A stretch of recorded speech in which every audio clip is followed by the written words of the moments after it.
You got the raise. You're making more money than you ever have in your life. But somehow, you're still checking your bank account balance at 11 p.m. with that familiar knot in your stomach. What's eating your money? It's not the rent. It's not the groceries. It's not even the subscriptions you forgot to cancel. It's sitting in your driveway. That car, the one you're so proud of, might be the single biggest financial decision destroying your ability to build wealth. And here's the brutal part. Most people don't even know they had a choice. Lease or buy. Finance or pay cash. New or used. These aren't just car decisions. These are wealth decisions. And over a lifetime, the difference between getting this right and getting this wrong is not a few $1,000s. It's a crore. Maybe more. Today, I'm going to show you the real math. No dealership spin, no manufacturer marketing, no, but it's a tax write-off nonsense. Just cold, brutal, visual logic that will change how you look at every car you ever sit in. Let's get into it. Quick but important.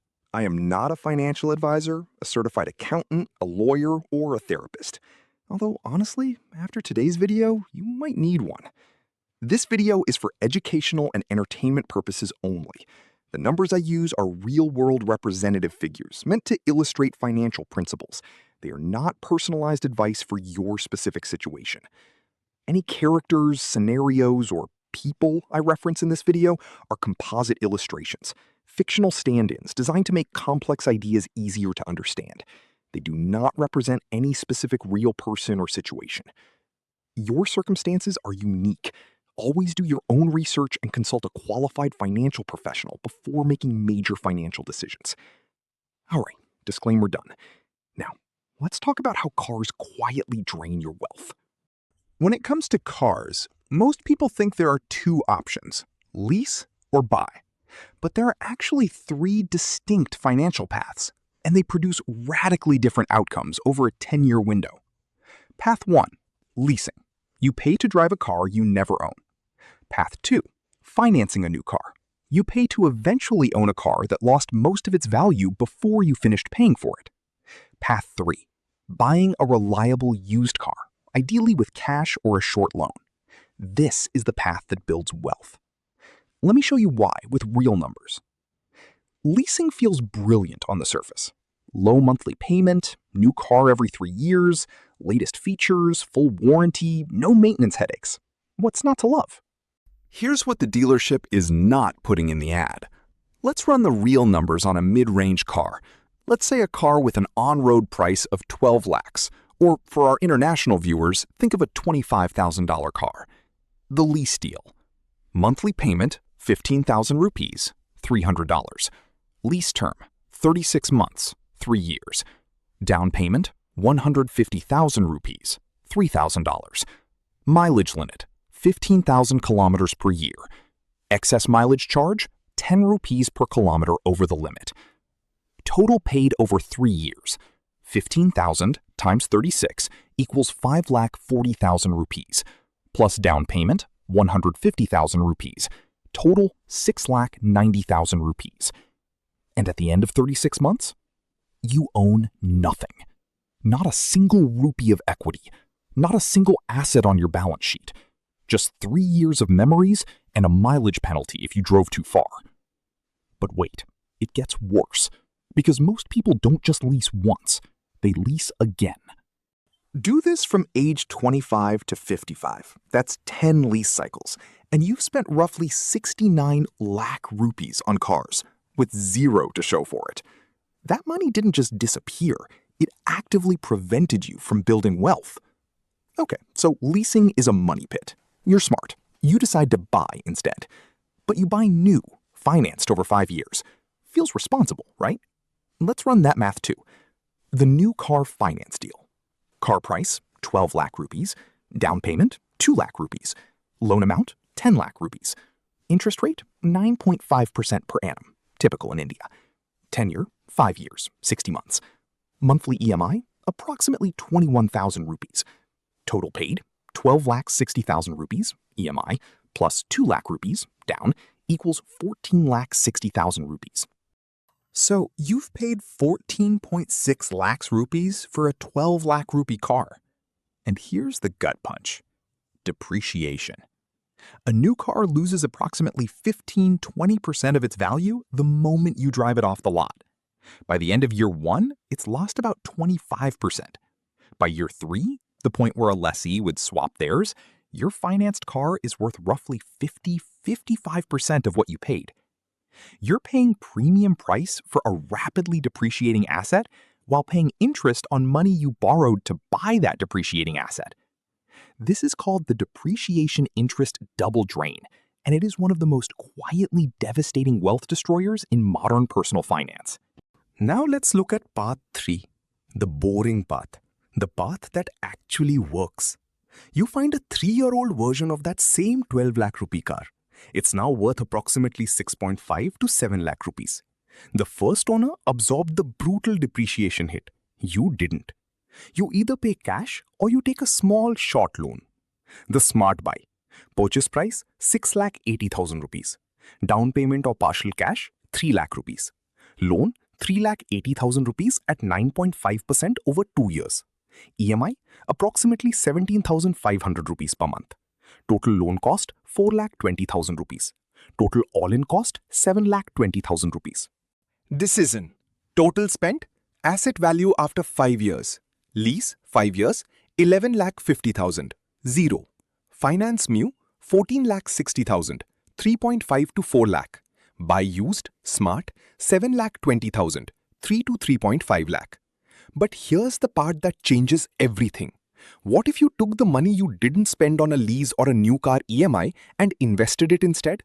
At a conservative 12% annual return, which is roughly the long-term average of equity mutual funds in India, that 4–7 lakh rupee difference compounded over 20 years becomes somewhere between 38 lakhs and 67 lakhs.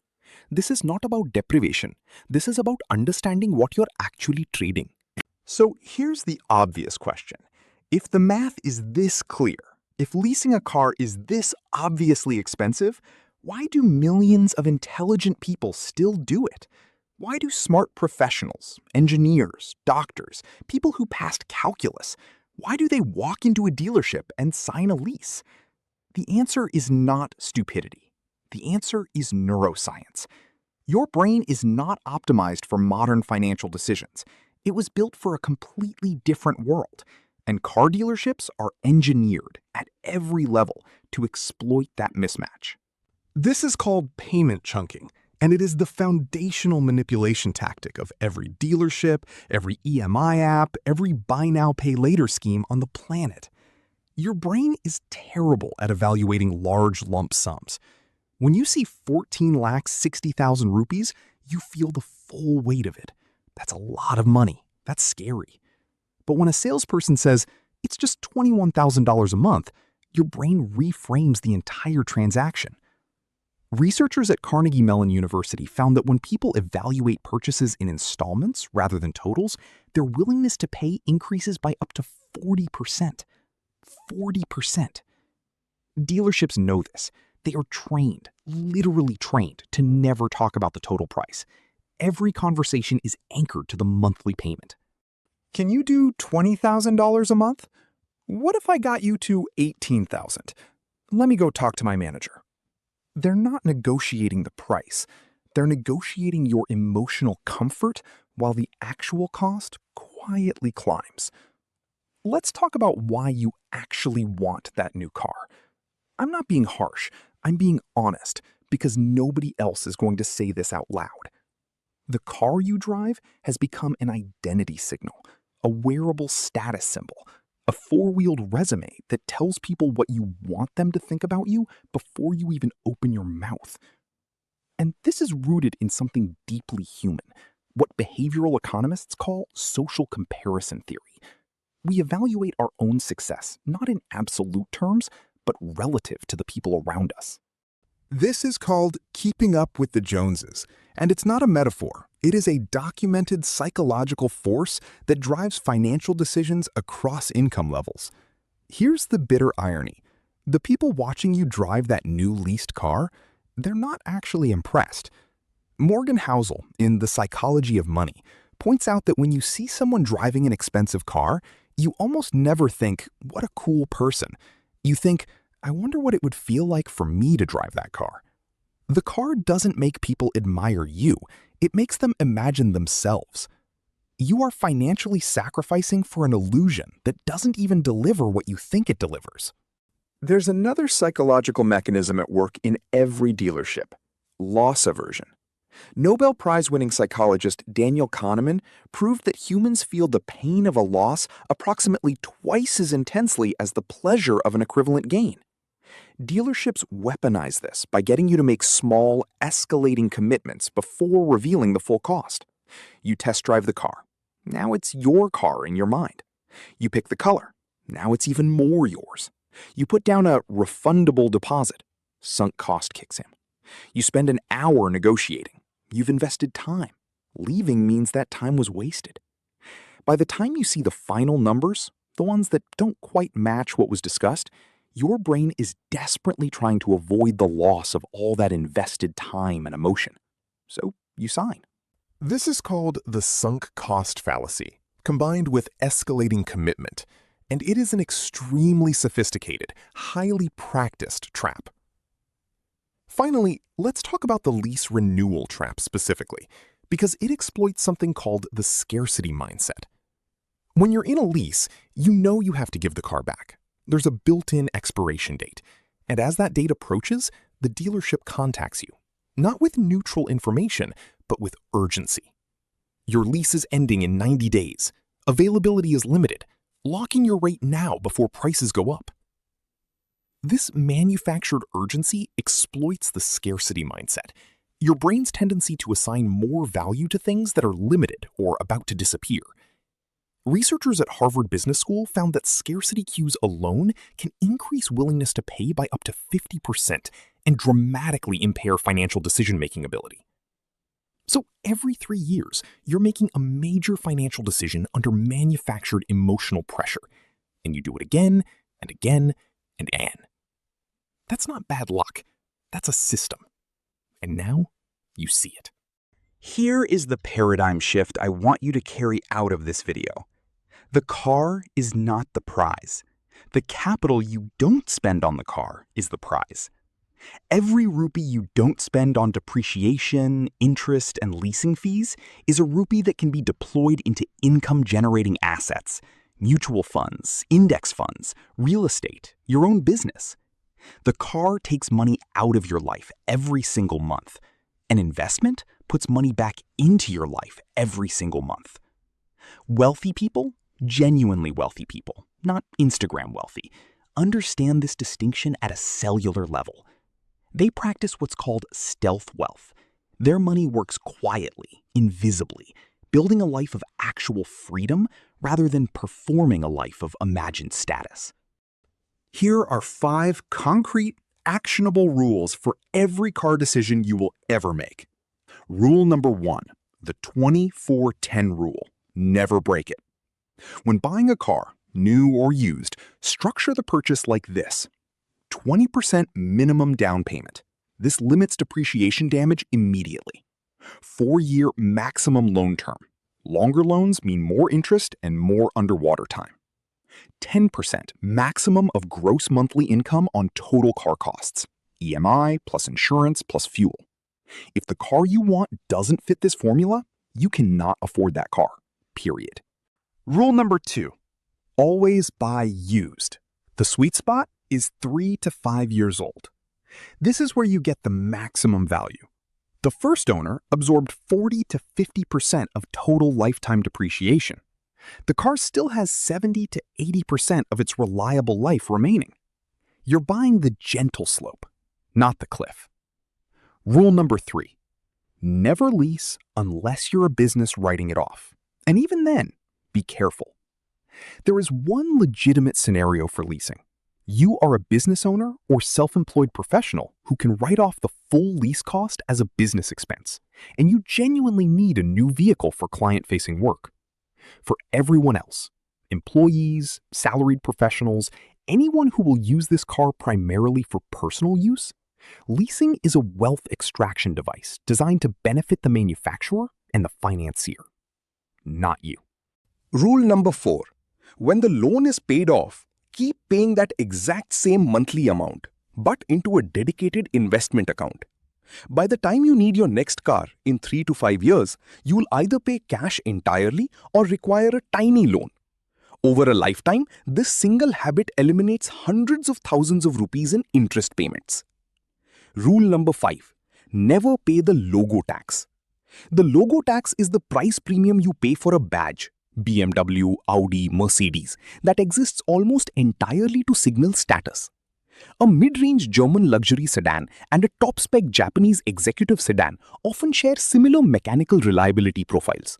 The German car costs 30 to 40% more to buy and significantly more to maintain and insure.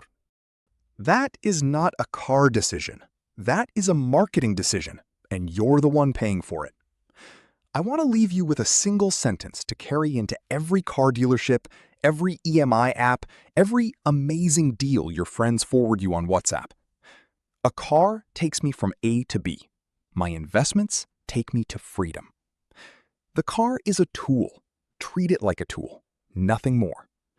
The moment you emotionally decouple your identity from your vehicle, you will make better financial decisions than 90% of the people around you. Let's recap what you now know that most people don't. Leasing equals renting with extra fees and zero equity, ever.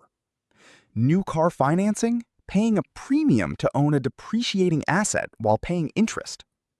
Buying used, 3 to 5 years old, is the smart money move that preserves capital. The monthly payment illusion, status signaling, and loss aversion are all working against you in every dealership. The 24/10 rule, the logo tax, and paying yourself after payoff, these are your weapons. That figure checking their account at 11 p.m., that's not your destiny. That's just a decision pattern, and decision patterns can be changed. The difference between financial stress and financial freedom is rarely income. It's choices, repeated, compounded over years. And you just made one of the best ones. You chose to understand the real math. Now, don't stop here. If this clicked for you, there is an entire playlist waiting for you right now, built specifically to follow this video, called the Wealth Psychology series. It covers the psychology behind every major money mistake, why people stay in debt, why salary increases don't build wealth, why smart people make terrible investment decisions, and how to rewire your financial thinking from the ground up. Click the screen right now and go watch it, back to back, no pause. Because the people who watch one video and leave stay broke. The people who binge the whole series, they're the ones who actually change. The playlist is right there. Go.